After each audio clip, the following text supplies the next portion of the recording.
एक डर जो प्रॉपर्टी को लेकर बहुत बड़ा हुआ है, बहुत सारे लोग, रायचंद तो आपको पता है कितने सारे हैं, वो कहते हैं 2026 तो भयावह है और 2026 में तो सब मंदी आ जाएगी, अभी प्रॉपर्टी में इन्वेस्ट मत करो, बहुत मंदी आने वाली है। इसमें सच्चाई कितनी है और ऐसे डराने वालों का करना क्या चाहिए, दोनों चीजें बताइए सर। कि जयपुर में ज्यादा आरओआई देने वाली जो जगह है, क्या वो डिग्गी मालपुरा रोड है या टोंक रोड है या अजमेर रोड है, जगतपुरा है, कहाँ पे इन्वेस्टमेंट किया जाए? वरुण जी देखिए, अगर मैं पर्टिकुलर जयपुर की बात करूं तो ये तो आपको पता ही है कि इंडिया का सबसे बड़ा स्टेट राजस्थान है। राजस्थान का सिरमौर जो है वो जयपुर है। पहले एक्चुअली गवर्नमेंट की स्टेबिलिटी बिल्कुल भी नहीं थी, सांप सीढ़ी का खेल चलता रहता था। एक 5 साल के लिए बीजेपी गवर्नमेंट आती थी, नेक्स्ट 5 साल के लिए आपके कांग्रेस गवर्नमेंट आ जाती थी, फिर बीजेपी आती, फिर कांग्रेस आती। और इतना ही नहीं, सबसे बड़ी प्रॉब्लम थी कि स्टेट में जो गवर्नमेंट होती थी, सेंट्रल में वो गवर्नमेंट नहीं होती थी। तो जयपुर के अंदर सब कुछ होते हुए भी यहाँ की ग्रोथ पूरी तरीके से रुकी हुई थी। जमीनों की रेट काफी ज्यादा अंडर वैल्यू हुआ करती थी। ठीक है, अब पर्टिकुलर मैं आपके क्वेश्चन पे आता हूँ कि जयपुर के अंदर डिग्गी मालपुरा बेटर है, आपके सिक्कर रोड बेटर है, आपके जगतपुरा बेटर है, टोंक रोड बेटर है। तो देखिए बेसिकली जयपुर को टोटल 7 रोड्स के अंदर यानी 7 रोडों के अंदर डिवाइड किया हुआ है। अब हम बात करते हैं अजमेर रोड की। ऐसी सब राजस्थान में कौन सी जगह है जहां पर इसकी कनेक्टिविटी नहीं है? और रिंग रोड आने के बाद तो और बढ़ गई। हाँ सर, मैं वहीं पे आ रहा हूँ। सबसे पहले आप Kishangarh, Ajmer, Beawar, Bhilwara, Udaipur, Jodhpur, Ahmedabad, Surat, Mount Abu, Bombay, in case if you want to go anywhere you can use Ajmer road. इससे थोड़ा सा पहले आ जाओ तो रिंग रोड है। रिंग रोड स्टार्ट ही जो आपके है वो अजमेर रोड से स्टार्ट होती है और उसका जो एंड है वो आगरा रोड पे बगराना पे खत्म होता है, जहां से सीधे आप अब दिल्ली के लिए निकल सकते हो थ्रू बांदीकुई एक्सप्रेसवे। ठीक है, इधर की साइड में आप सीधे दिल्ली एनसीआर को टच कर देते हो। थोड़ा सा पहले आते हो 200 फीट है, उससे आप सिक्कर बेल्ट को चले जाते हो। तो जितना मैं समझ पा रहा हूं उतना आज की डेट के अंदर अगर हम लोग जयपुर की बात करें तो अजमेर रोड से बेटर कुछ भी नहीं हो सकती, क्योंकि आज भी यहाँ की जो प्राइसेस हैं वो काफी ज्यादा अंडर वैल्यू है, क्योंकि इसने अभी तक तो घुटनों पे चलना शुरू किया है। सबसे बड़ा आईटी हब जो है वो महिंद्रा सेज जो है वो भी अजमेर रोड पे है। यानी फ्यूचर का गुड़गांव कहें या हम लोग गिफ्ट सिटी कहें, वो अल्टीमेटली फ्यूचरिस्टिक जो है वो अजमेर रोड ही होने वाली है। तो आज अगर आप पैसा लगाते हैं और फ्यूचर के लिए लगाते हैं तो अकॉर्डिंग टू मी, बाकी देखिए आप लोगों का अपना डिसीजन हो सकता है, लेकिन मेरे हिसाब से जो फ्यूचर में ग्रोथ, जो नया जयपुर जो बसने वाला है वो थ्रू अजमेर रोड ही बसेगा। और यहाँ पर ही वो जगह है जहाँ पैसा आपका लगेगा कम पर बढ़ेगा ज्यादा। कैसी प्रॉपर्टी में इन्वेस्ट करना है और कैसी प्रॉपर्टी को लेने से बचना है, ये समझना भी बहुत जरूरी है, क्योंकि अक्सर हम बहुत लुभावने फ्लैट्स और बिल्डर्स, गेटेड कॉलोनीज और इन सबको देखकर बहुत लालच आ जाता है।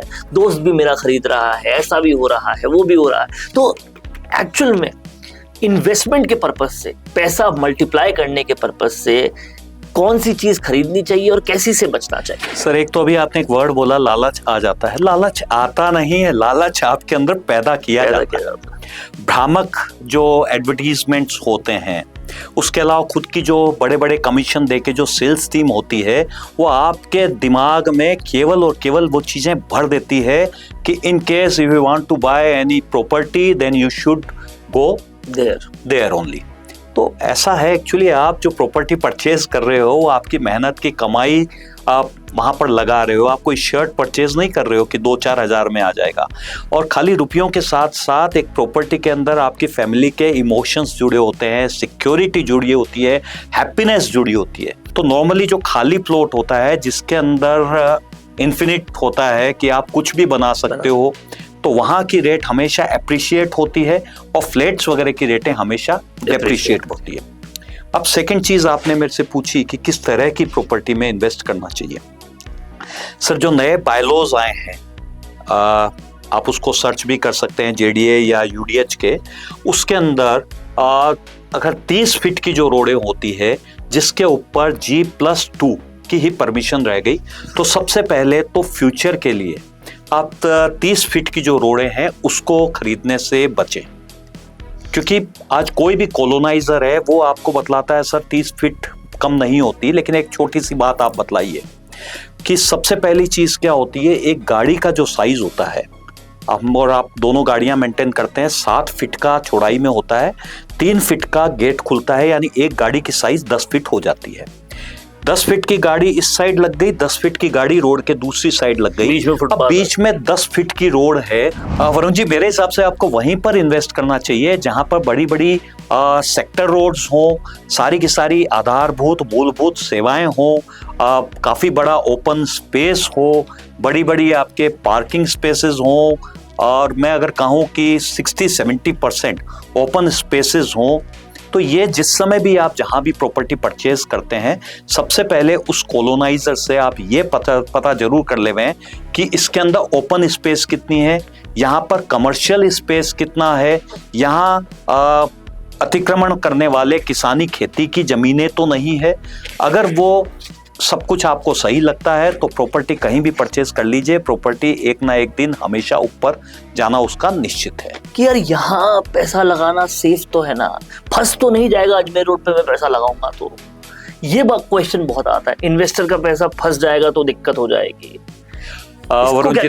वरुण जी देखिए, मैं यहाँ पे पर्टिकुलर अजमेर रोड की बात नहीं करूंगा, मैं बात करूंगा कि आपका पैसा कहाँ फंस सकता है। ये बहुत ही बढ़िया सवाल आपने पूछा है, और काफी सारे लोग हैं वो एडवर्टीजमेंट में फंसकर या अपने रिश्तेदारों की बातों में आकर अपना पैसा बर्बाद कर लेते हैं। और आज की डेट में आपको मालूम है कि दुनिया में सबसे ज्यादा जो झगड़े होते हैं वो प्रॉपर्टी को लेकर ही होते हैं। हर 2-3 दिन में ऐसी खबरें आती रहती है, अखबार खंगालें तो बहुत मिलती है। तो सब प्रॉपर्टी के लिए आप सबसे पहले तो ये देखिए कि एक तो सोसाइटी पट्टे की जो जमीनें होती है, मैं पहले भी वीडियो में बतला चुका, वो कभी भी लेने की कोशिश नहीं करें, क्योंकि जो आपकी सोसाइटी पट्टे की जमीनें हैं वो लास्ट 2003 तक ही लीगल थी। सस्ते के चक्कर में बहुत लोग फंसते हैं। उसके बाद में 2003 के बाद में वो लीगल ही नहीं है, पूरी तरीके से इलीगल है। कई कॉलोनाइजर हैं आज भी पुरानी डेट के अंदर पट्टे लेकर आपको देते हैं, वो पूरी तरीके से कल आप फंस सकते हैं। उसका रीजन क्या है, ज्यादातर जो सोसाइटी पट्टे की जमीनें हैं वो आपका, अगर मैं बात बोलूं, चरवाहा जमीन हो गई, गोचर की जमीन हो गई, मंदिर माफी की जमीन हो गई, ग्रीन बेल्ट की जमीन हो गई, इसके अलावा अब्दुल रहमान नदी नाले का डूब क्षेत्र हो गए, ST/SC की जमीनें हो गई, इन जमीनों के अंदर काटी जाती है। किसी किसान से जमीन लेते हैं और उसकी अलग अलग टुकड़ों में रजिस्ट्री करवा लेते हैं और ये मान के चलते हैं कि हाँ हमारा ये प्लॉट हो गया। नहीं, वो एग्रीकल्चर है, वो एग्रीकल्चर है, उसके ऊपर आप तरीके से केवल 10% ही कंस्ट्रक्शन कर सकते हो। डर के आगे जीत है, ये जो कहते थे लोग, वो इन्वेस्टमेंट्स पर जैसे ही आते हैं उनकी सारी स्टाइल निकल जाती है और डर और ज्यादा बढ़ जाता है। क्यों ये डर होता है, प्रॉपर्टीज में ये डर इतना ज्यादा क्यों है, और क्या ये डर सही है या नहीं, इन सब चीजों पे बात करेंगे। और हमेशा की तरह हमारी प्रॉपर्टी नॉलेज बढ़ाने के लिए, हमारे इन्वेस्टमेंट सही तरीके से लगे, ये करवाने के लिए हमारे साथ अवनीश सर हैं। सर बहुत बहुत शुक्रिया जुड़ने के लिए। तो सर, एक डर जो प्रॉपर्टी को लेकर बहुत बड़ा हुआ है, बहुत सारे लोग, रायचंद तो आपको पता है कितने सारे हैं, वो कहते हैं 2026 तो भयावह है और 2026 में तो सब मंदी आ जाएगी, अभी प्रॉपर्टी में इन्वेस्ट मत करो, बहुत मंदी आने वाली है। इसमें सच्चाई कितनी है और ऐसे डराने वालों का करना क्या चाहिए, दोनों चीजें बताइए सर। वरुण जी देखिए, जब भी कोई चीज एकदम से बढ़ती है तो सभी के मन में ये डर सताता है, लेकिन प्रॉब्लम कहाँ पर है कि नेगेटिव थिंकर जो होते हैं वो हमेशा हर पॉजिटिव चीज में से भी नेगेटिव चीजों को ही बड़ा करके देखते हैं, और जो पॉजिटिव थिंकर होते हैं वो आगे बढ़ते जाते हैं और एक्चुअली अपॉर्चुनिटी का फायदा भी वही उठा रहे हैं। मेरा जो मानना है सर, इसके अंदर एक्चुअली अलग अलग चीजें हैं। डेफिनेटली अगर हम लोग बात करें तो कोविड के बाद के अंदर काफी ज्यादा प्रॉपर्टी के अंदर तेजी आई है, और ये सीधा सा सच है कि प्रॉपर्टी एकदम से नहीं बढ़ती, रुक रुक के बढ़ती है, एक साइकिल आता है। नॉर्मली ये साइकिल 5-1 साल तक बना रहता है पर्टिकुलर, लेकिन आपका सब्जेक्ट जो है वो दूसरा क्वेश्चन अलग है कि क्या फ्यूचर के अंदर ये जो एकदम से शार्प ग्रोथ आई है, क्या ये एकदम से शार्प डिप ले लेगी? मेरा तो मानना है कि बिल्कुल भी नहीं। उसका रीजन है सब।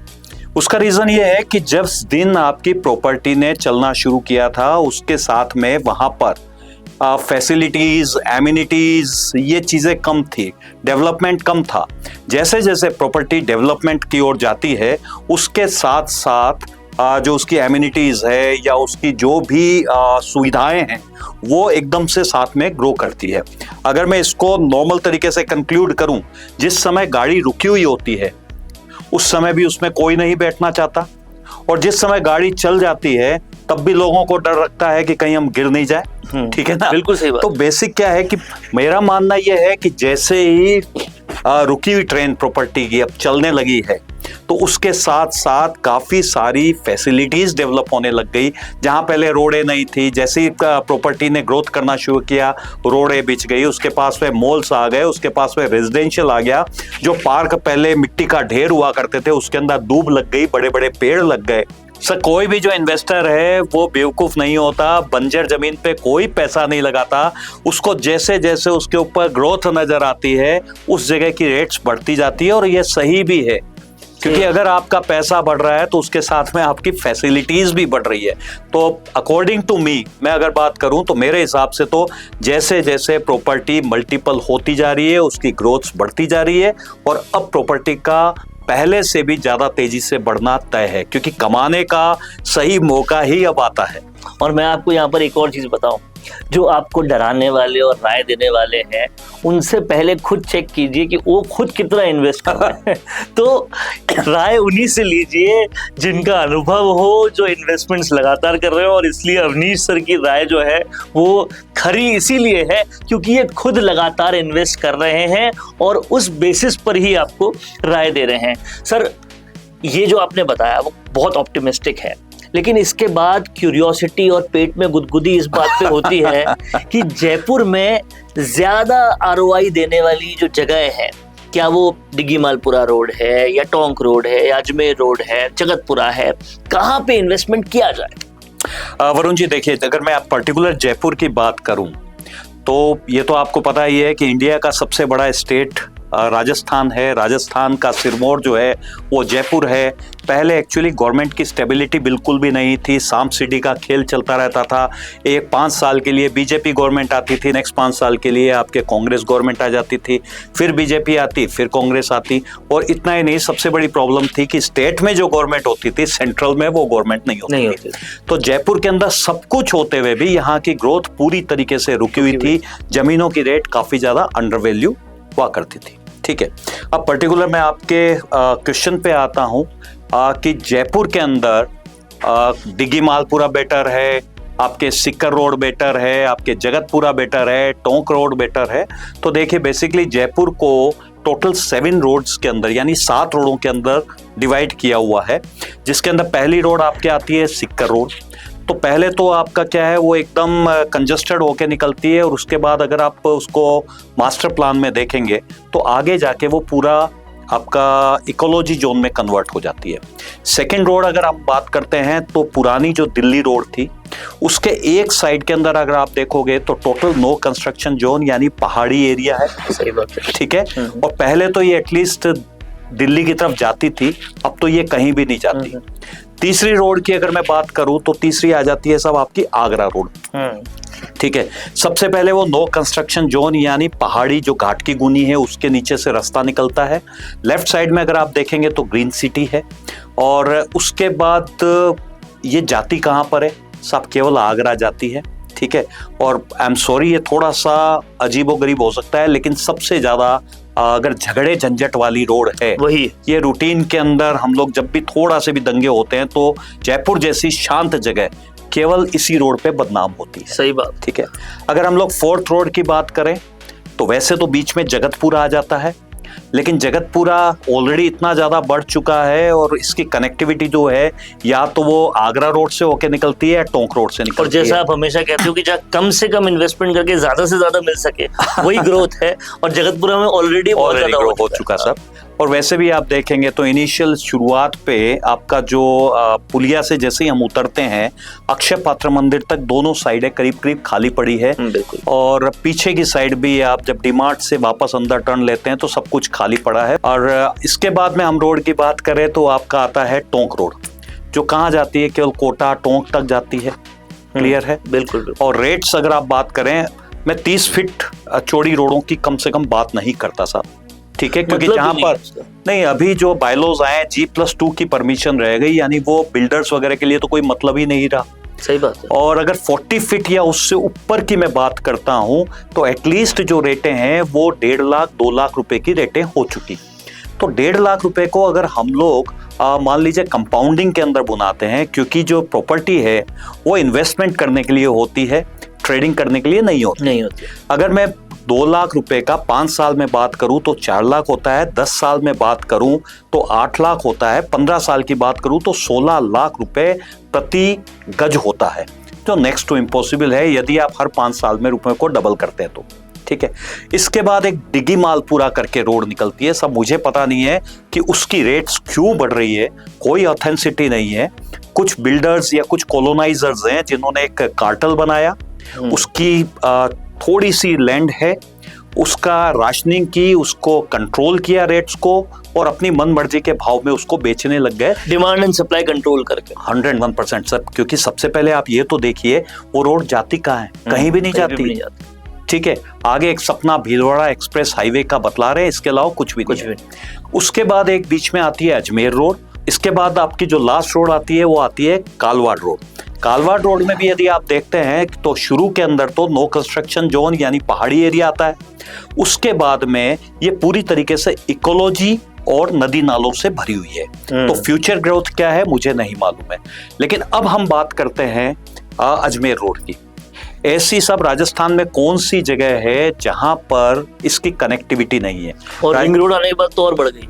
हाँ सर, मैं वहीं पे आ रहा हूँ। सबसे पहले आप Kishangarh, Ajmer, Beawar, Bhilwara, Udaipur, Jodhpur, Ahmedabad, Surat, Mount Abu, Bombay, in case if you want to go anywhere you can use Ajmer road. इससे थोड़ा सा पहले आ जाओ तो रिंग रोड है। रिंग रोड स्टार्ट ही जो आपके है वो अजमेर रोड से स्टार्ट होती है, और उसका जो एंड है वो आगरा रोड पे बगराना पे खत्म होता है, जहां से सीधे आप अब दिल्ली के लिए निकल सकते हो थ्रू बांदीकुई एक्सप्रेसवे। ठीक है, इधर की साइड में आप सीधे दिल्ली एनसीआर को टच कर देते हो, थोड़ा सा पहले आते हो 200 फीट है, उससे आप सिक्कर बेल्ट को चले जाते हो। तो जितना मैं समझ पा रहा हूं उतना आज की डेट के अंदर अगर हम लोग जयपुर की बात करें तो अजमेर रोड से बेटर कुछ भी नहीं हो सकती, क्योंकि आज भी यहाँ की जो प्राइसेस हैं वो काफी ज्यादा अंडर वैल्यू हैं, क्योंकि इसने अभी तक तो घुटनों पे चलना शुरू किया है। सबसे बड़ा आईटी हब जो है वो महिंद्रा सेज जो है वो भी अजमेर रोड पे है, यानी फ्यूचर का गुड़गांव कहें या हम लोग गिफ्ट सिटी कहें, वो अल्टीमेटली फ्यूचरिस्टिक जो है वो अजमेर रोड ही होने वाली है। तो आज अगर आप पैसा लगाते हैं और फ्यूचर के लिए लगाते हैं तो अकॉर्डिंग टू मी, बाकी देखिए आप लोगों का अपना डिसीजन हो सकता है, लेकिन मेरे हिसाब से जो फ्यूचर में ग्रोथ, जो नया जयपुर जो बसने वाला है वो थ्रू अजमेर रोड ही बसेगा। और यहाँ पर ही वो जगह है जहाँ पैसा आपका लगेगा कम पर बढ़ेगा ज्यादा।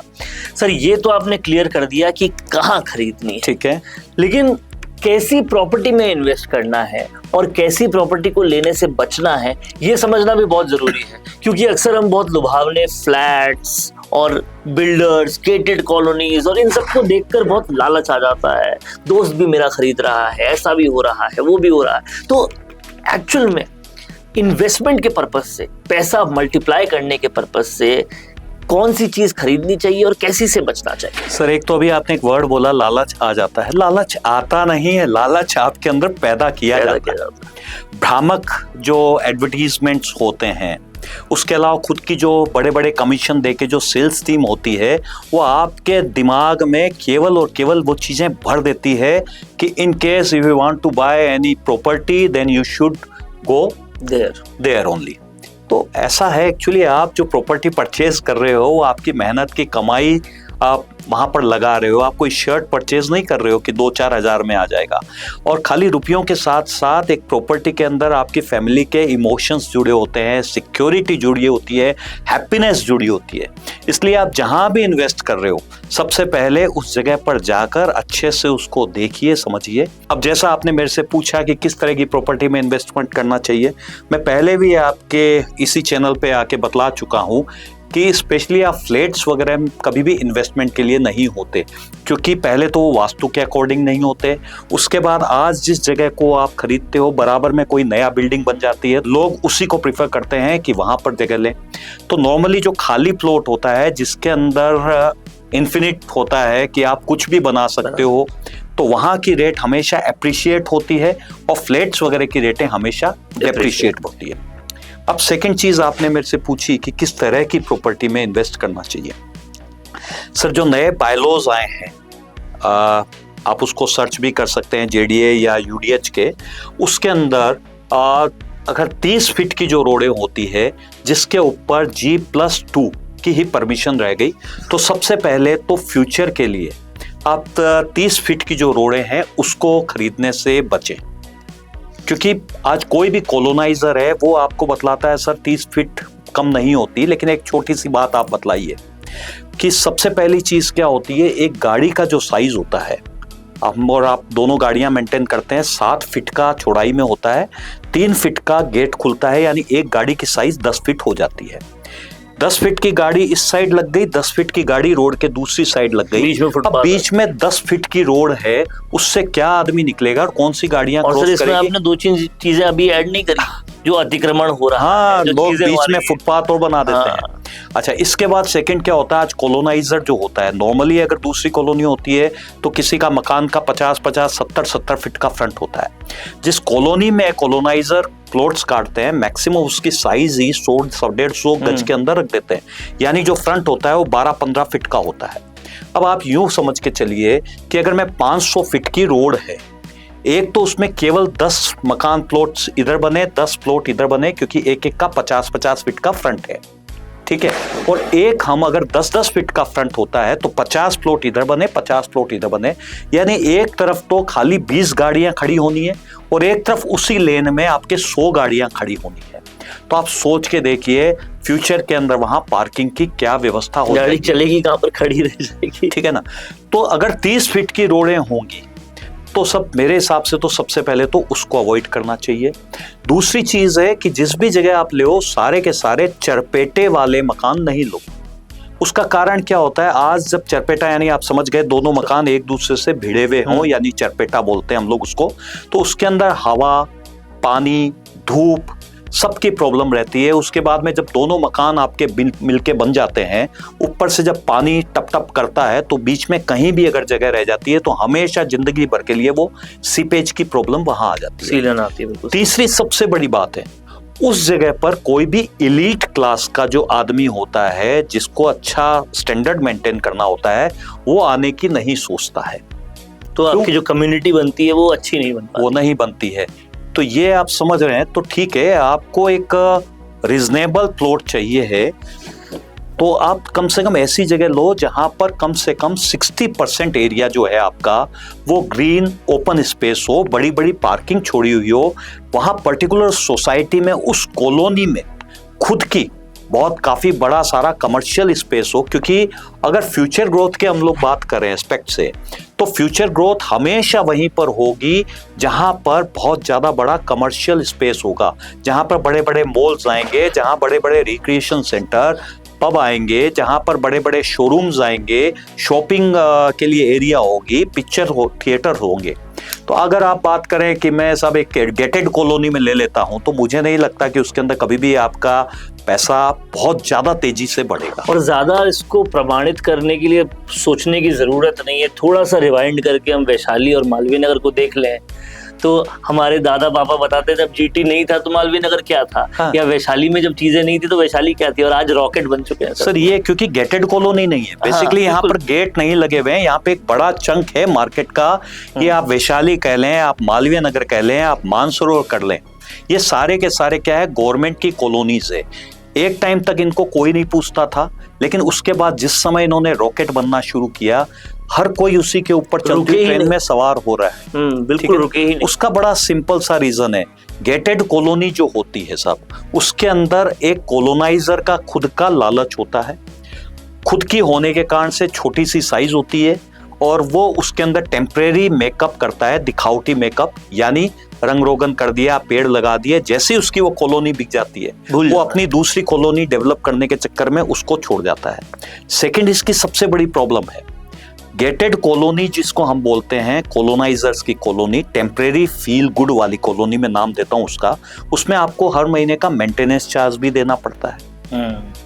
तो ये वैशाली या जो आप बात कर रहे हैं, इनका कोई मेंटेनेंस चार्ज नहीं लगता था, उन्होंने 20 साल तक भी रखा तो भी उनका कोई एक्स्ट्रा चार्ज नहीं लगा। वरुण जी, मेरे हिसाब से आपको वहीं पर इन्वेस्ट करना चाहिए जहां पर बड़ी बड़ी सेक्टर रोड्स हो, सारी की सारी आधारभूत मूलभूत सेवाएं हो, काफी बड़ा ओपन स्पेस हो, बड़ी बड़ी आपके पार्किंग स्पेसेस हो, और मैं अगर कहूं कि 60-70% ओपन स्पेसेस हो, तो ये जिस समय भी आप जहां भी प्रॉपर्टी परचेज करते हैं, सबसे पहले उस कॉलोनाइजर से आप ये पता जरूर कर लेवें कि इसके अंदर ओपन स्पेस कितनी है, यहाँ पर कमर्शियल स्पेस कितना है, यहाँ अतिक्रमण करने वाले किसानी खेती की जमीनें तो नहीं है।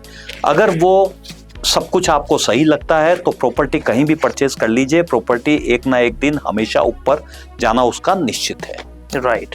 तो सर, ये तो हमने बहुत सारी चीजें समझ ली, और मेरे हिसाब से अगर कोई भी रिश्तेदार अपने 10-15-20 रिश्तेदारों को खंगालेगा तो उन्हें पता चल जाएगा कि इन्होंने वेल्थ कैसे बनाई है, जिनकी वैशाली, मालवीय नगर, मानसरोवर में पुरानी प्रॉपर्टीज रही होगी। एक सर और सवाल आता है, और ये वही मैं शुरुआत जहां से की थी, डर की बात, कि यार यहाँ पैसा लगाना सेफ तो है ना, फंस तो नहीं जाएगा अजमेर रोड पे मैं पैसा लगाऊंगा तो? ये क्वेश्चन बहुत आता है, इन्वेस्टर का पैसा फंस जाएगा तो दिक्कत हो जाएगी। वरुण जी, देखिए, मैं यहाँ पे पर्टिकुलर अजमेर रोड की बात नहीं करूंगा, मैं बात करूंगा कि आपका पैसा कहाँ फंस सकता है। ये बहुत ही बढ़िया सवाल आपने पूछा है, और काफी सारे लोग हैं वो एडवर्टीजमेंट में फंसकर या अपने रिश्तेदारों की बातों में आकर अपना पैसा बर्बाद कर लेते हैं। और आज की डेट में आपको मालूम है कि दुनिया में सबसे ज्यादा जो झगड़े होते हैं वो प्रॉपर्टी को लेकर ही होते हैं। हर 2-3 दिन में ऐसी खबरें आती रहती है, अखबार खंगाले तो बहुत मिलती है। तो सब प्रॉपर्टी के लिए आप सबसे पहले तो ये देखिए कि एक तो सोसाइटी पट्टे की जो जमीनें होती है, मैं पहले भी वीडियो में बतला चुका, वो कभी भी लेने की कोशिश नहीं करें, क्योंकि जो आपकी सोसाइटी पट्टे की जमीनें हैं वो लास्ट 2003 तक ही लीगल थी। सस्ते के चक्कर में बहुत लोग फंसते हैं। उसके बाद में 2003 के बाद में वो लीगल ही नहीं है, पूरी तरीके से इलीगल है। कई कॉलोनाइजर हैं आज भी पुरानी डेट के अंदर पट्टे लेकर आपको देते हैं, वो पूरी तरीके से कल आप फंस सकते हैं। उसका रीजन क्या है? ज्यादातर जो सोसाइटी पट्टे की जमीनें हैं वो आपका, अगर मैं बात बोलूं, चरवाहा जमीन हो गई, गोचर की जमीन हो गई, मंदिर माफी की जमीन हो गई, ग्रीन बेल्ट की जमीन हो गई, इसके अलावा अब्दुल रहमान नदी नाले का डूब क्षेत्र हो गए, ST/SC की जमीनें हो गई, इन जमीनों के अंदर काटी जाती है। सोसाइटी पट्टे की जमीन कभी भी नहीं लेनी चाहिए, क्योंकि कॉलोनाइजर जो है सबसे पहले कोई किसान से जमीन खरीदता है, उसको पूरा पेमेंट करता नहीं है। मान लीजिए 20% पेमेंट किया और अपना नक्शा खोल के बैठ जाता है, सारे प्लॉट बेचने शुरू कर देता है। कल को अगर कॉलोनाइजर उसका पेमेंट नहीं करेगा, इसका मतलब क्या हुआ कि किसान है वो ना कर देगा प्रॉपर्टी लेने से। मरेंगे कौन? जिन्होंने पैसा एडवांस दे दिया। चलिए, इसके बाद मान लीजिए सब कुछ ठीक होता है, कॉलोनाइजर जो है वो जमीन को सोसाइटी में सरेंडर कर देता है। सोसाइटी क्या होती है? सब एक कंपनी होती है। अगर हम लोग प्रॉफिटेबल की बात करें तो ROC में उसकी इंद्राज होता है, और नॉर्मल जो होता है वो नॉन प्रॉफिटेबल कंपनी जो होती है उसको हम लोग सोसाइटी पट्टा बोलते हैं। इसके बाद सोसाइटी वाला अपने हिसाब से उसका पट्टे काटता है और सामने पार्टी को दे देता है। अब कल मान लीजिए उसके ऊपर रोड निकलती है, गवर्नमेंट को लगता है कि इस पे रोड निकाल दिया जाए, तो पहली चीज तो जमीन ही ग्रीन बेल्ट की थी या किसी दूसरे की थी, मान लीजिए वो लीगल थी, उसका मुआवजा किसको मिलेगा? क्या किसान को मिलेगा? नहीं, उसने कॉलोनाइजर को दे दिया। क्या कॉलोनाइजर को मिलेगा? नहीं, उसने वो जमीन है जो सोसाइटी में सरेंडर कर दी। क्या सोसाइटी को मिलेगा? नहीं, क्योंकि सोसाइटी तो अस्तित्व में ही नहीं है, 2003 के बाद लीगल ही नहीं है। और क्या आपके ओनर को मिलेगा जिसने? नहीं, क्योंकि जमीन उसकी है ही नहीं। जो पट्टा दिया है वो केवल अध्यक्ष और सचिव ने नहीं दिया है, उस सोसाइटी पट्टे के अंदर कम से कम 15-20 मेंबर हैं। उन लोगों का भी एक्चुअली वो जमीन जो है वो सोसाइटी पट्टे की है, ना कि उनके अध्यक्ष और सचिव की। तो कुल मिला के वो सारी की सारी चीजें फ्रॉड बिखर के चली गई। इसके अलावा अगर आपको प्रॉपर्टी सेफ लेनी है तो सबसे पहले तो देखिए आप उसका मास्टर प्लान समझिए। U1 जोन क्या है, U2 जोन क्या है, U3 जोन क्या है, उसके बाद वो कौन से इकोलॉजी जोन में आती है, या आपके इंडस्ट्रियल जोन में आती है, कमर्शियल में आती है, मिक्स यूज में जोन में आती है, या रेजिडेंशियल जोन में आती है। आज मान लीजिए अभी जैसे हम लोग बात कर रहे थे कि अगर कोई दिल्ली रोड की साइड में जमीनें लेता है तो उसके अंदर इकोलॉजी जोन है। इकोलॉजी जोन का मतलब हो गया सब मैक्सिमम आप उसके ऊपर 10% ही कंस्ट्रक्शन कर सकते हो। बिल्कुल इलीगली आप कुछ भी कर रहे हो एक अलग बात है। इसीलिए अगर आप दिल्ली रोड पे देखेंगे तो ज्यादातर खाली रिसोर्ट्स वगैरह के अंदर डेवलप हुई चीजें आपको मिलेगी।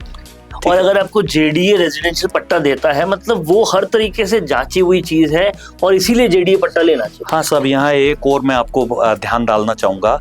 कई लोग क्या होते हैं इस प्रॉब्लम में भी फंसते हैं कि किसी किसान से जमीन लेते हैं और उसकी अलग अलग टुकड़ों में रजिस्ट्री करवा लेते हैं और ये मान के चलते हैं कि हाँ हमारा ये प्लॉट हो गया। नहीं, वो एग्रीकल्चर है, वो एग्रीकल्चर है, उसके ऊपर आप तरीके से केवल 10% ही कंस्ट्रक्शन कर सकते हो। सही बात। सबसे पहले आपको जमीन लेकर उसका 90A 90B करवा कर उसका जो आपका भू हस्तांतरण होता है, यानी उसका यूज जो है, यूज को आपको रेजिडेंशियल में, कमर्शियल में ट्रांसफर करवाना होता है और उसके बाद ही आप उसका यूज कर सकते हो। तो आज एक्चुअल प्रॉब्लम कहां पर होती है, अगर आप कोई कॉलोनाइजर कोई कॉलोनी काटता है तो उसके अंदर 12.5% के प्लॉट्स रहन करता है, उसमें पूरा डेवलप करता है उसको, और उसके बाद ही वो उसको कंप्लीटेशन सर्टिफिकेट लेकर आपको चीजें देता है और रेरा अप्रूव होती है। हालांकि वो 30 फीट वाली जो प्रॉब्लम्स है वो वहां बरकरार है, उसके अंदर छोटे छोटे जो प्लॉट्स काटता है वो दिक्कत है। तीसरी जो प्रॉब्लम सबसे बड़ी आती है, इसके आसपास चारों तरफ किसानी कब्जे की जमीनें होती है जहां पर आपको प्रॉब्लम आ सकती है, क्योंकि आप उस जमीन को आज के लिए नहीं ले रहे, आप उसको फ्यूचर के लिए ले रहे हो। आप साल 2 साल उसको जब नहीं संभालते हो तो जिस किसान से जमीन ली थी हो सकता है उसी ने उस पर डेरा जमा रखा हो। और सबसे बड़ी प्रॉब्लम है कि वहां पर आपके कमर्शियल के नाम पर मैक्सिमम 2 से 5% ही कमर्शियल मिलता है, ठीक है। और अगर हम लोग सोसाइटी पट्टे में जाते हैं वहां तो सब कुछ घपला ही घपला है, क्योंकि उनको न तो 12.5% रहन करना होता है, न कंप्लीटेशन सर्टिफिकेट लेना होता है, न जो डेवलपमेंट का प्रोसेस होता है उसको वो पूरा करते हैं। इवन 80% तक वो कंस्ट्रक्शन की जमीनें बेच देते हैं और 20% ही ओपन स्पेस छोड़ देते हैं। फिर ये जितनी भी प्रॉब्लम्स है, ग्रीन बेल्ट की है, अब्दुल रहमान की है, तो ये सारी चीजें सब आप देखने के बाद ही अगर प्रॉपर्टी लेते हो, इसका मतलब तो आप सेफ उसमें हो। इसके लिए सबसे अच्छी बात यह है कि जब भी आप प्रॉपर्टी लेते हो एक अच्छा जो कंसल्टेंट होता है उसकी राय जरूर लो और उसके बाद ही ढंग की प्रॉपर्टी के अंदर इन्वेस्ट करो। अदरवाइज वो 1-2% बचाने के चक्कर में अपना 100-200% सब कुछ बर्बाद कर दोगे। आपकी मेहनत की पेटी लगती है, आपकी मेहनत का खोखा लगता है, और अगर नहीं किया तो इतना बड़ा धोखा लगता है। तो समझा आपने, आपको सबसे पहले वीडियो पूरा देखना है, पैरामीटर्स पूरे सेट करने हैं, और जब आपकी प्रॉपर्टी परचेजिंग ये पैरामीटर्स मीट आउट कर रही हो तब तो प्रॉपर्टी के बारे में सोचना शुरू करना है। और जैसे डॉक्टर के पास जाना है बीमारी होती है तो गूगल के पास नहीं जाना, वैसे ही प्रॉपर्टी कंसल्टेंट के पास जाना है। 1-2% बचाने के चक्कर में आप अपनी गाड़ी कमाई को बर्बाद मत होने दें। सर बहुत बहुत शुक्रिया, आज आपने बहुतों के पैसे बचा लिए बर्बाद होने से। तो देखते रहिए, कोई समझदार है और कोई समझ के ही करता है, ऐसा कुछ भी नहीं है, लेकिन फिर भी ठीक है। सर अगर समझदारी में पूरी रिसर्च करेंगे तो YouTube सर्च में अपना वीडियो जरूर मिलेगा, और वो वीडियो अगर आप देख लेते हैं तो यकीन मानिए आपके बहुत सारे पैसे बचने भी वाले हैं, मल्टीप्लाई भी होने वाले हैं, और इन्वेस्टमेंट से मिलियनेयर और बिलियनेयर भी आप बनने वाले हैं। Sir thank you so much. Thank you very much.